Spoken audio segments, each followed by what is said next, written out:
여러분 반갑습니다. 그리고 사랑합니다. 축복합니다.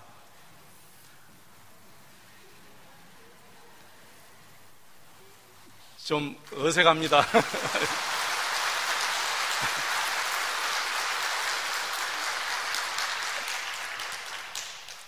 제가 처음이라 좀 어색합니다. 혹시 실수가 있더라도 우리 목사님 처음이니까 여러분 이해해 주시면 감사하겠습니다. 마음은 정리되셨습니까? 아직도 힘드시죠? 힘드실 것 같아요. 다른 교회보다는 우리 세안교회가 목사님 떠나시고 더 많이 힘들으셨을 것이다, 그런 생각을 제가 했습니다. 목회자가 임지를 옮길 때 성도님들이 가장 상처를 많이 받고 또 마음을 많이 아파하거든요. 그걸 제가 압니다. 그래서 우리 하나님의 위로가, 우리 주님의 은혜가 이 시간 여러분에게 넘치시기를 축원합니다. 그런데 목회자는 또 다른 고민이 있어요. 여러분들에게 설명할 수 없는, 여러분들이 느끼지 못하는 목회자가 임지를 옮길 때 그 고민과 고통이 있거든요. 그걸 여러분이 이해해 주셔야 돼요. 저도 얼마나 고민이 됐는지, 가까운 데서 옮기기 때문에 지금도 솔직히 그분들에게 너무 죄스럽다, 그런 생각을 지금 가지고 있거든요. 미안하고 어떻게 그분들의 얼굴을 볼 수 있을까, 그런 생각을 제가 했습니다. 그 정도로 고민을 많이 했기 때문에 저희 집사람도 그렇고 저도 그렇고 갑자기 몸이 이상하게 되더니 몸살 감기가 와버린 거예요. 전혀 그렇지 않았는데 갑자기 너무 신경을 많이 써서 몸살 감기가 왔습니다. 그런데 이번에 우리 하나님께서 이걸 통해서 제 믿음과 제 인격에 큰 성숙함을 주셨어요. 내 자신을 다시 돌아보게 됐고, 또 앞으로 남은 목회를 어떻게 해야 될 것인가, 그런 많은 생각들을 하나님께서 이번 기회를 통해서 저에게 주셨습니다. 여러분에게도 이런 복이 있으시기를 기도합니다. 그리고 우리 가신 전 목사님과 사모님 믿지 마시고 늘 마음에 두시고 항상 기도하면서 영적인 교제를 나누시기를 바랍니다. 혹시 도움을 청하고 싶으면 제 눈치 보지 말고 전화하시고 도움을 청하고, 또 강주에 가시면 같이 만나서 식사도 하시고, 그렇게 여러분 하시기를 바랍니다. 그분이 세안교회 오셔서 어떻게 교회를 사랑하셨는지, 그분의 그 희생과 열정과 그분의 헌신을 우리가 다시 생각하지 않아도 여러분이 너무나 잘 아실 줄로 믿습니다. 사실 지금 우리가 이렇게 좋은 환경과 좋은 여건 속에서, 그리고 이 좋은 예배당 속에서 예배한다는 것이 그분들의 헌신 아니겠어요? 그래서 데살로니가전서 2장 9절에 보면 수고한 자를 기억해 주라, 그런 말씀이 있거든요. 그리고 디모데전서 5장 7절 말씀 보면 수고하는 자들을 배나 존경하라, 그런 말씀이 있습니다. 여러분 가셨지만 그분들의 수고 늘 기억하시고 늘 존경하시기를 바랍니다. 그리고 이제 여러분께 제가 간곡히 부탁드리고 싶은 것이 있습니다. 저와 또 우리 집사람 그리고 우리 아이들 여러분 불쌍히 여겨주시기를 바랍니다. 왜 그러냐면 우리 목사님 사모님에 비교하면 저희들은 절반도 못 따라가요.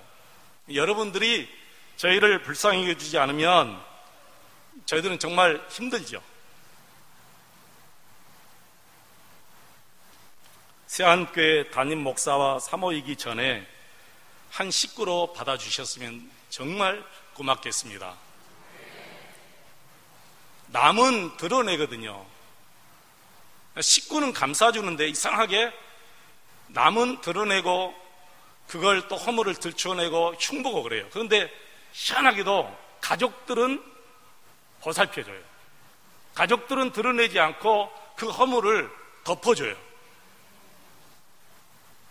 여러분들이 저희를 정말 목사와 사모이기 전에 내 식구다 그런 마음으로 받아주시면 정말 고맙겠습니다. 이제 오늘 설교 시작하겠습니다. 좋은 교회, 좋은 목사라는 제목으로 오늘하고 다음 주까지 이 말씀을 증거하겠습니다. 여러분 진짜 열린 마음으로, 부드러운 마음으로 하나님의 말씀을 사모하시면 큰 은혜가 있을 줄로 믿습니다. 은혜 받고 못 받고는 내 문제 아니에요. 여러분의 문제예요. 여러분이 마음의 문을 열고 여러분께서 부드러운 마음으로 말씀을 사모하면 큰 은혜가 되는데, 그렇지 않으면 은혜가 되지 못하는 거예요. 우리 하나님의 은혜는 엄청나거든요. 그냥 쩔쩔쩔 흐르는 그런 시냇물이 아니고 하늘에서 막 부어주시는 그런 은혜이기 때문에 우리가 말씀을 사모하면 우리 성령 하나님께서 여러분의 마음을 어루만지시고 여러분의 마음속에 성령의 충만함을 주실 줄로 믿습니다. 잘 들립니까? 네. 취약지역이라 구석이라 말씀이 잘 들릴지 제가 염려가 돼요. 잘 들리죠? 네. 왜 제가 이 제목과 이 말씀을 선택했느냐 하면, 오늘 이 시대에 우리 하나님께서 우리에게 가장 요구하시는 것이 무엇일까 생각을 해봤어요. 오늘 이 시대에, 오늘 우리 한국교회, 우리 하나님께서 가장 요구하시는 것이 무엇일까? 무슨 말씀을 우리에게 가장 듣고 싶어 하실까? 그런 생각을 하다가 제가 이 말씀을 준비했습니다. 요즘 한국교회가 한국 사회로부터 전혀 환영을 받지 못하고 있습니다. 여러분도 느끼시죠? 전혀 환영을 받지 못해요. 환영은커녕 제가 민망합니다만은 오히려 손가락질을 당하고 있어요. 모든 부정과 부패에 거의 대부분 그리스도인들이 다 들어가 있는 거예요.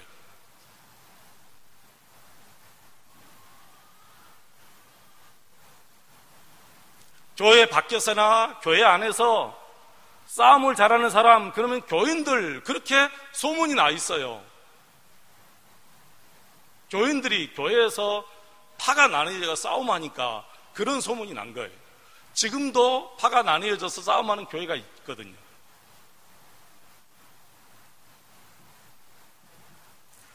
지금은 은퇴하신 김진호 목사님이 의정부에서 계시다가 서울로 전철을 타고 오시는데, 지하철을 타고 오시는데 지하철 안에서 두 젊은이가 싸움을 하는 것을 보았어요.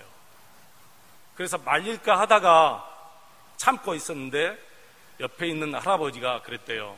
이봐 젊은이들, 여기가 교회인 줄 알아? 여기가 교회인 줄 알아? 싸우려면 교회 가서 싸워라.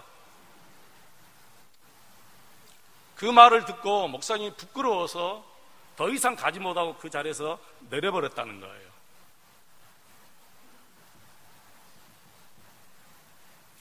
정말 기독교를 조롱하는 말을 하자면 사실 부끄러워서 더 이상 여러분에게 말할 수가 없어요. 이런 이야기를 들으면 정말 가슴이 무너져요. 심지어는 점쟁이들도 우리 기독교인을 무시하는데, 이 점쟁이 문 집 앞에 기독교인 환영, 이런 글귀까지 써 있는 거예요.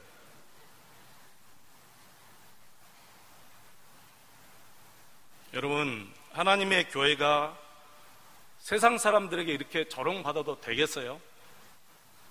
이렇게 무시받아도 여러분 되겠습니까? 이게 너무 마음이 아픈 거예요. 마음속에서 분노가 일어나는 거예요. 아, 이래서는 안 되겠다. 한국 교회가 정말 회복이 돼야 되겠구나. 우리들이 정말 회복이 돼야 되겠구나. 이리저리 길거리 돌처럼 치이면서 한국 교회가 살아서는 더 이상 안 되겠구나. 이제는 교회다운 교회, 목사다운 목사가 돼서 우리 한국 교회가 완전히 우리 예수님이 처음에 세웠던 그런 교회로 여러분 회복돼야 됩니다. 바울 사도가 에베소 교인들이 자꾸 본질에서 벗어나서 세상 사람들처럼 자신을 방탕에 방임하고 온갖 더러운 것을 욕심으로 행하고, 그렇게 에베소서 4장 19절에 기록되어 있어요. 그리고 20절에 뭐라고 했느냐면, 너희가 예수님을 그렇게 배웠느냐? 그렇게 책망해요. 너희가 처음부터 예수님을 그렇게 배우지 아니했지 않느냐? 근데 어떻게 그렇게 변질이 됐느냐? 그렇게 바울 사도가 책망을 했어요. 저는 우리 역시 배우기를 그렇게 배우지 않았다고 생각합니다. 왜 그런데 우리 한국교회 이렇게 부패했을까? 자, 그렇다면 여러분, 좋은 교회, 좋은 목사는 어떤 목사일까요? 좋은 교회란 어떤 것이 좋은 교회고, 좋은 목사란 어떤 목사가 좋은 목사일까요? 제가 좀 수준 낮은 질문을 드려볼게요. 건물이 웅장하고 아름다운 교회가 진짜 좋은 교회다. 많이 배우고 많이 가진 사람들이 많이 있는 교회가 진짜 좋은 교회다. 아니면 취미가 같고 동양 사람들끼리, 고향 사람들끼리 다시 뭉쳐서 하는 교회가 진짜 좋은 교회다. 이 질문은 진짜 수준 낮은 질문이에요. 그런데도 제가 여러분에게 말씀드리는 것은, 이런 수준 낮은 질문에 수준 낮게 대답하는 분들이 가끔 가다가 간혹 있어요. 제가 이 시간 딱 1분을 드릴게요, 여러분. 1분 동안 좋은 교회란 어떤 교회가 좋은 교회인가 2가지 이상을 여러분 생각하시고요. 좋은 목사는 어떤 사람이 좋은 목사인가 2가지 이상을 여러분 생각해 보시기 바랍니다. 1분 동안 제가 시간을 주겠습니다. 1분 동안 2가지 이상씩 좋은 교회란 어떤 교회가 좋은 교회인가, 좋은 목사란 어떤 목사가 좋은 목사인가. 20초 지났습니다.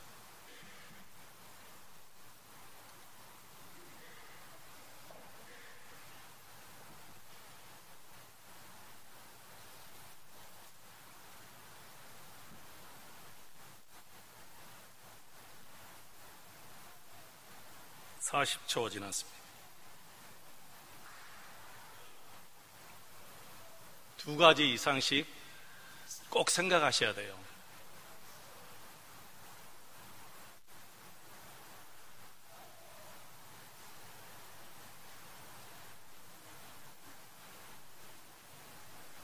네.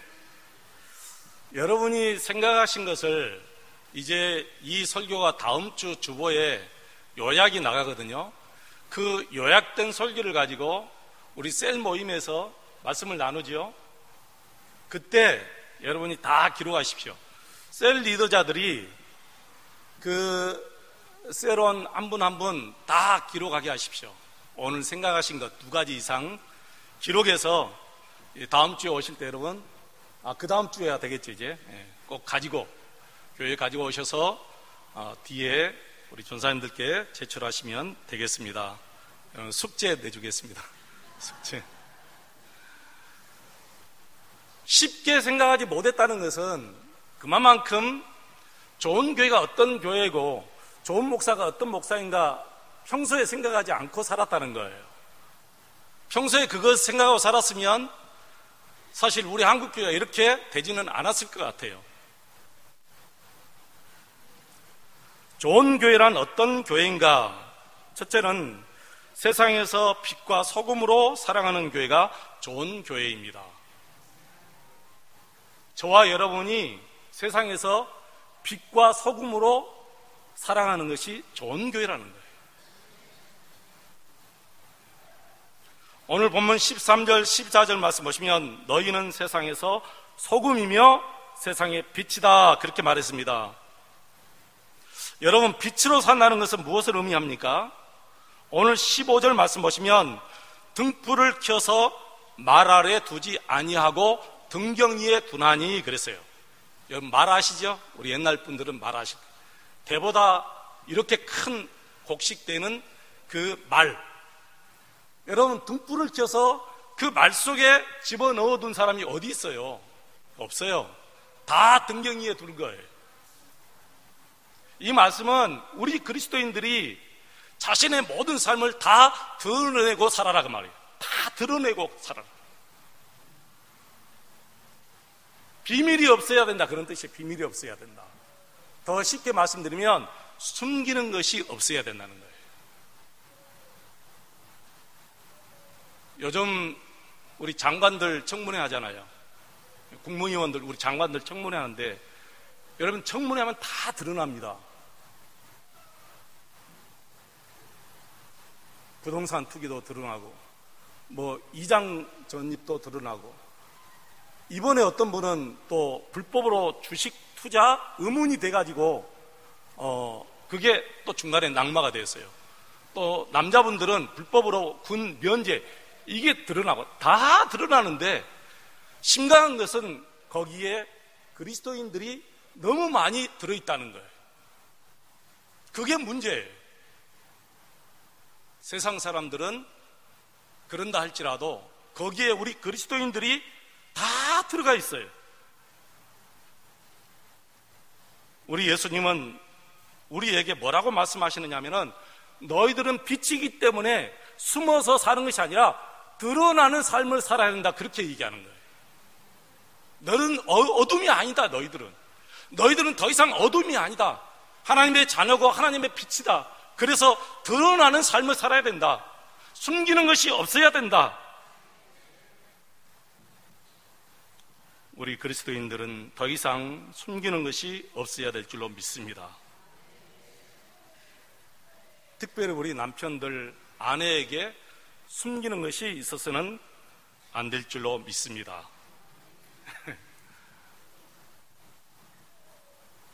정말 남편들은 아내들에게 숨길 것이 없어야 됩니다. 깨끗해야 됩니다. 비자금도 있어서는 안 돼요. 비자금이 있어야 된다는 것은 아내 몰래 어떤 다른 일을 할 수도 있다, 그런 뜻으로 저는 생각이 들어요. 남자들이 비자금을 만든다 그러면 아내가 알아서는 안 되는 것에 돈을 써야 된다는 뜻이 또 되잖아요. 연결이 되잖아요. 그래서 저는 특별히 우리 젊으신 분들은, 나이 드신 분들이야 숨길 것이 뭐가 있어요. 오히려 감춰야 돼요. 근데 우리 젊은 분들은 아내 앞에 숨기는 것이 있어서는 안 됩니다. 그래야 아내에게 신뢰를 받아요. 남편들이 한 번 아내에게 신뢰가 깨지면 그건 회복되기가 너무 어려운 거예요. 그렇기 때문에 처음부터 아내에게 비밀이 없어야 됩니다. 드러내는 것이 처음에는 부끄러울 수도 있죠. 내 수치가 되기 때문에, 그죠? 내 부끄러움이 되기 때문에 드러내고 산다는 것이 처음에는 어려울 수도 있어요. 그런데 드러내놓고 살면 마음에 평안이 있어요. 얼마나 기쁨이 있는지 몰라요. 그리고 담대함이 생겨요. 이게 여러분 그리스도의 능력이에요. 여러분, 병 고치는 것이 능력이 아니에요. 고쳐봤자 또다시 죽어요. 진짜 영원한 능력은 뭐냐? 바로 깨끗한 것이, 순결한 것이 진짜 우리의 능력이에요. 어느 집회에 병 고친다 하더라. 그런데 여러분 따라가서는 안 돼요. 고쳐가지고 오히려 더 죄 짓고 살면 지금 우리가 죽는 게 더 낫지요. 죄 안 짓고 살 때 죽는 게 더 나아. 그래서 진짜 저는 우리 예수님이 원하시는 능력은, 저와 여러분이 앞으로 같이 할 능력은 순결, 깨끗한 것이다. 그래서 우리 그리스도인들은 숨김없이 드러내는 그런 삶을 살아야 될 줄로 믿습니다. 이제는 교회 안에서만, 목사가 아니고 교회 안에서만 우리 거룩한 성도가 아니라 교회 밖에서도 우리가 거룩한 성도로 살아가야 됩니다. 교회 안에서야 누구나 다 목사죠. 거룩한 목사죠. 여러분, 거룩하게 보이지요? 여기에 섰을 때 말씀 증거할 때는 누구나 다 거룩하게 목사예요. 여러분도 여기에 앉아있으니까 다 거룩하게 보여요. 쓸데없어요, 여러분. 여기서는 아무 소용이 없습니다. 밖에 나가서 진짜 내가 거룩하게 사느냐, 그게 진짜예요. 나는 저와 여러분이 도로 위에서도 나는 예수 믿는 사람이다 하고 드러내놓고 살았으면 좋겠어요. 좋은 것이 아니라 반드시 여러분 그렇게 살아야 됩니다. 도로 위에서 나는 예수 믿는 사람이다. 그래서 철저하게 교통법규를 지켜야 됩니다. 지금까지는 지키지 못했다 할지라도 오늘부터라도 예배 끝나고 돌아가실 때 아주 철저하게 교통법규를 지키면서 집에 가시기 바랍니다. 그게 또 안전해요. 새벽에도 지켜야 합니다. 새벽에는 차도 없으니까 목사님 또 보는 사람 없으니까 그냥 가면 되지요. 아닙니다. 새벽에도 지켜야 되고 바빠도 지켜야 되고. 여러분 혹시 교회 오실 때 바쁘니까 나 이 신호등 안 지키거나 가야지, 안 돼요. 차라리 예배 시간 늦어도 좋으니까 지키고 오셔야 돼요. 그리고 차라리 늦지 않으려면 오히려 집에서 좀 더 한 10분이나 일찍 출발하면 예배 시간도 늦지 않고 교통법규도 잘 지키고 올 수가 있잖아요. 여러분 그렇죠? 세상 법을 못 지키면 하나님의 법도 저는 못 지킨다 그렇게 생각해요. 제가 그렇게 생각해요. 세상 법을 못 지키면 하나님의 법도 못 지킨다 저는 그렇게 생각하거든요. 그리고 작은 법을 못 지키면 큰 법을 여러분 어떻게 지킬 수가 있어요? 그죠? 작은 법을 못 지키면 큰 법은 더 이상 우리가 못 지키는 거예요. 그러니까 이 작은 법부터 우리가 지켜나가면 하나님의 말씀, 이 하나님의 법도 아주 쉽게 우리는 얼마든지 지키며 살아갈 수 있다 그렇게 생각합니다. 저와 함께 계실 동안에 여러분 이 모든 세상 법, 작은 법도 잘 지켜서 하나님의 큰 법도 지켜갈 수 있는 저와 여러분 되시기를 축원합니다. 우리의 삶을 이렇게 드러내기 위해서는 무엇이 필요하냐면 깨끗함이 필요합니다. 드러내려면 깨끗해야 돼요. 제가 여러분 가정에 신방을 간다고 한번 생각해 보시기 바랍니다. 집을 오픈시켜야 되잖아요. 목사님이 오시니까 우리 집을 오픈시켜야 되는데 지저분하면 더 이상 오픈을 못 시키는 거예요. 저를 못 모셔요. 그게 A예요. 목사님이 오신다 해놓는데 집안에 양말이 있고 속옷 입고 막 거실에 널려져 있으면 이건 A가 아니잖아요. 모셔놓고. 마찬가지죠. 예수님 마음에 모셨으면 우리가 예수님께 A를 지켜야 하는데 우리 속과 우리의 마음이 여러분 깨끗해야 될 줄로 믿습니다. 그래서 깨끗하면 다 드러내놓고 살 수 있는 자신감이 생기는데 자꾸만 숨길 것이 있으면 못 드러내는 거예요. 우리가 산에 올라가면 큰 돌들이 있어요. 그 돌들을 치우면 벌레들이 얼마나 많이 있는지 몰라요. 근데 그 벌레들은 다시 햇빛이 비치니까 어둠 속으로 또 들어가요. 다 들어가는 거예요.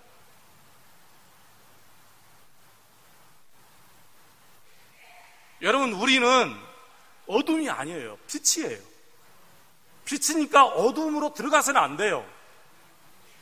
오히려 드러내야 돼요. 내 자신을 드러내야 돼요. 내 이웃 사람들에게, 같이 함께하는 직장 동료들에게 나는 예수 믿는 사람이다 하고 드러내야 되는 거예요. 여러분 죄는 절대로 밝은 대낮에 못 짓습니다.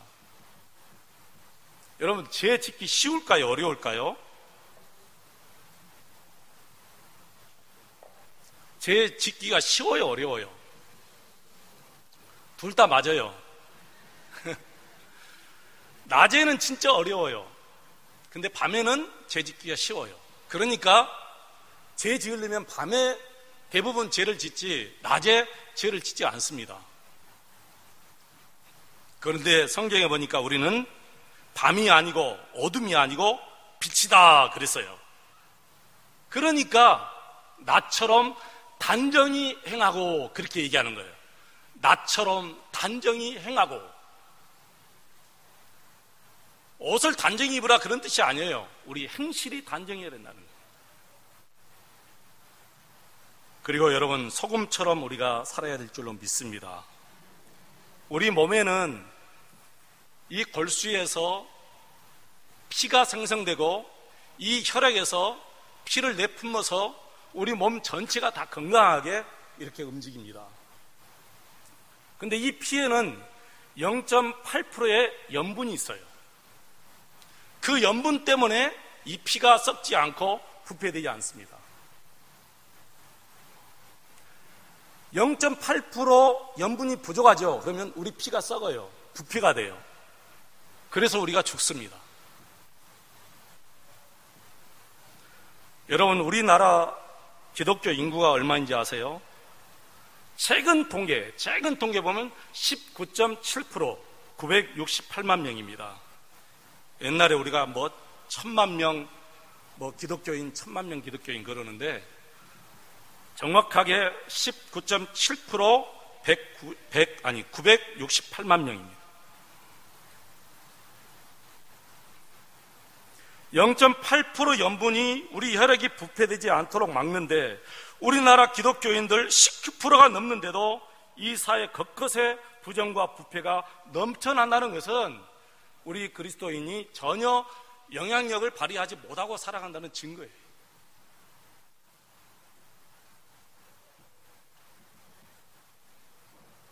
그래서 우리 한국교회가 이렇게 세상 사람들에게 환영받지 못하고 조롱을 당하고 있습니다. 일단 소금은 자신은 부패하지 않고 더 나아가 남이 부패하는 것을 막는 것입니다. 그런데 우리 그리스도인들은 남을 부패하지 않도록, 남이 부패하지 않도록 막지 못하는 것이 아니라 아예 먼저 부패가 되어버린 거예요. 먼저 내 자신이 먼저 넘어져 버리고, 내 자신이 먼저 뇌물에 무너져 버리고, 내 자신이 먼저 음란에 무너지고, 내 자신이 먼저 거짓에 다 먼저 무너져 버립니다. 남을 염려할 것이 아니에요. 이제는 내 자신을 먼저 염려할 때가 된 거예요.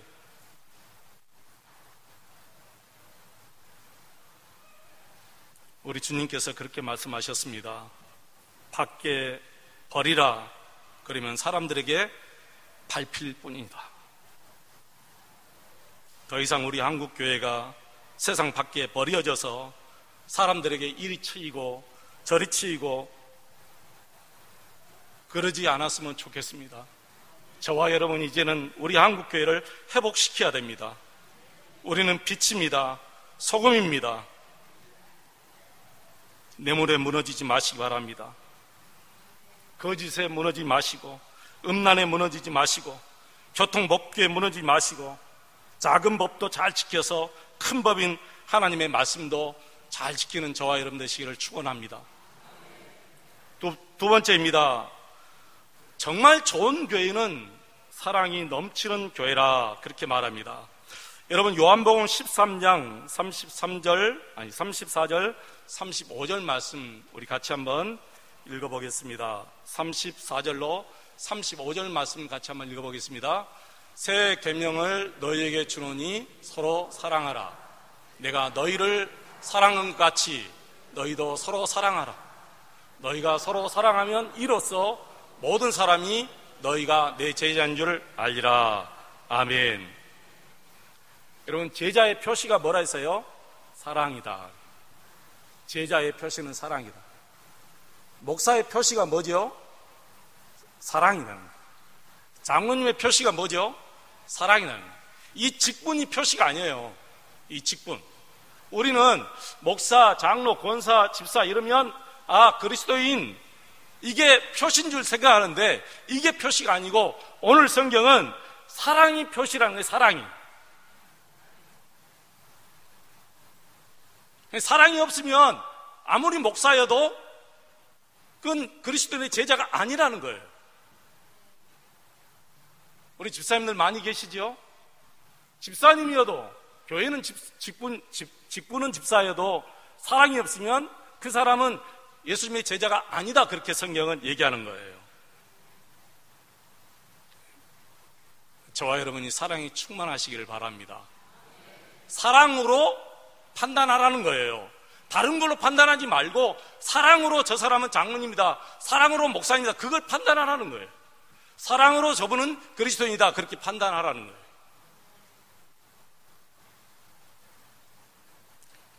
여러분, 사랑이 뭐죠?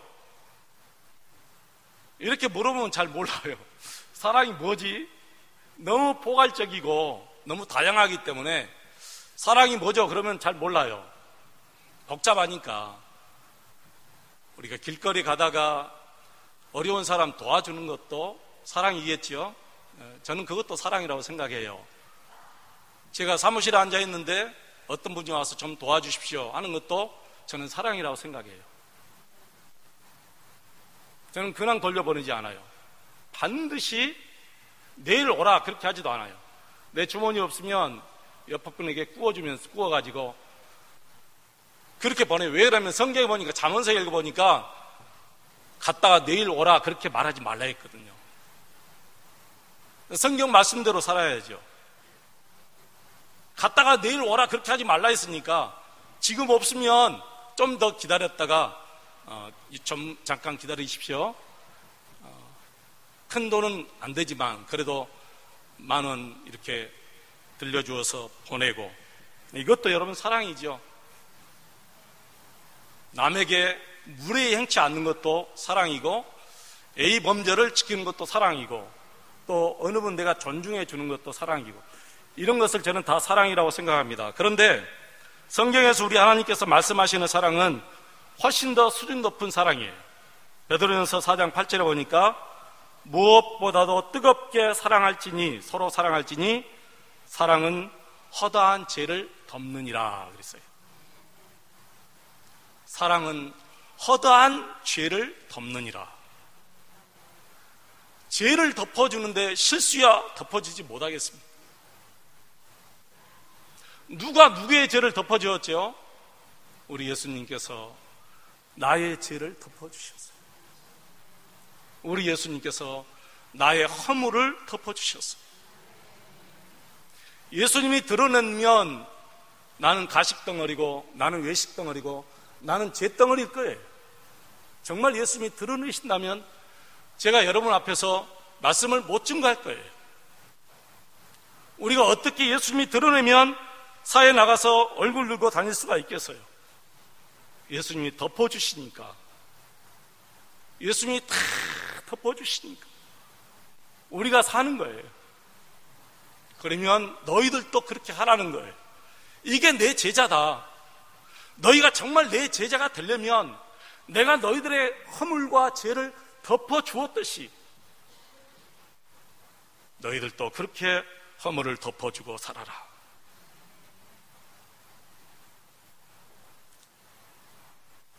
오래된 이야기입니다. 북한에서 두 자매가 남한으로 생명 걸고 힘들게 넘어왔어요. 정말 두 자매만 단신으로 이렇게 넘어왔습니다. 넘어와서 보니까 가장 힘든 것이 자본주의 시장에서 견뎌낸다는 것이 가장 힘든 거예요. 자본주의 시장은 다 돈이잖아요. 돈이 없으면 활동을 할 수가 없어요. 돈이 없으면 밖에 나갈 수도 없어요. 돈이 없으면 살 수가 없어요. 그래서 큰언니가 동생 대학을 보내기 위해서 술집에 나가서 이제 술을 팔면서 동생을 대학까지 졸업을 시킨 것 같아요. 그리고 중간에 전도를 받아서 이 두 자매가 교회를 다녔어요. 교회 다니면서 잘 적응하고 다녔는데 교회 어떤 분이 예전에 큰언니가 술집에 가서 돈을 번다 하는 것을 어떻게 알았는지 그걸 드러내버린 거예요. 교인 한 분이 저 여자는 옛날 술집 여자야 그렇고 드러내버렸어요. 그게 너무 충격이 되고 부끄러워서 이 큰언니가 자살을 해버린 거예요.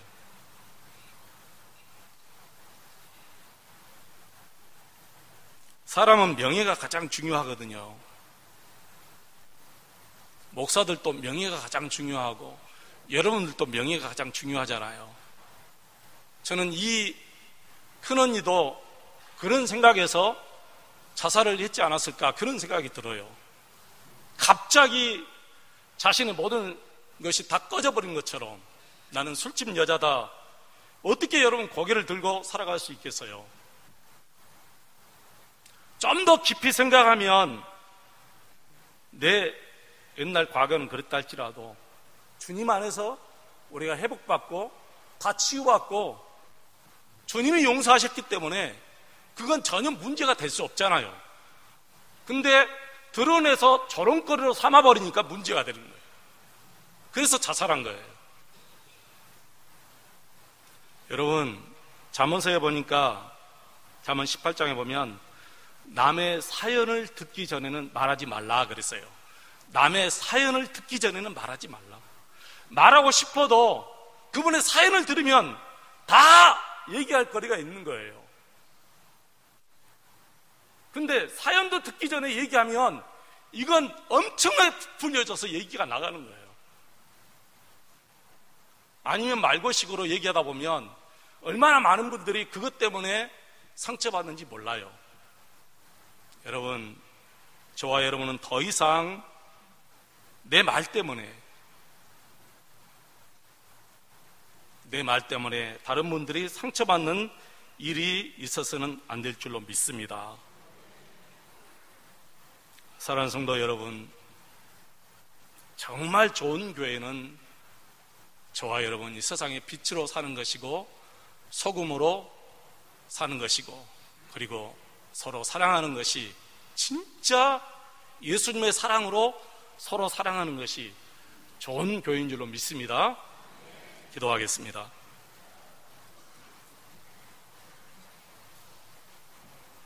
하나님 아버지, 우리 한국 교회가 이리 치이고 저리 치이고 정말 못난이가 됐습니다. 우리의 책임이 너무 큽니다. 목사님들의 책임이 크고 한국 지도자들의 책임이 크고 먼저 믿는 우리 성도들의 책임이 너무너무 큽니다. 주님, 저희들이 세상에서 빛으로 소금으로 살게 도와주시옵소서. 정말 예수님의 사랑을 받았으니 예수님의 사랑을 베풀며 살아갈 수 있도록 도와주셔서 우리 한국교회가 회복되게 도와주시옵소서. 새한교회가 120년 동안 이렇게 건강하고 아름다운 교회로 성장할 수 있도록 은혜 주셔서 감사합니다. 이렇게 좋은 교회, 앞으로 더 좋은 교회가 될 수 있도록 힘쓰게 하옵소서. 예수님 이름으로 기도합니다. 아멘.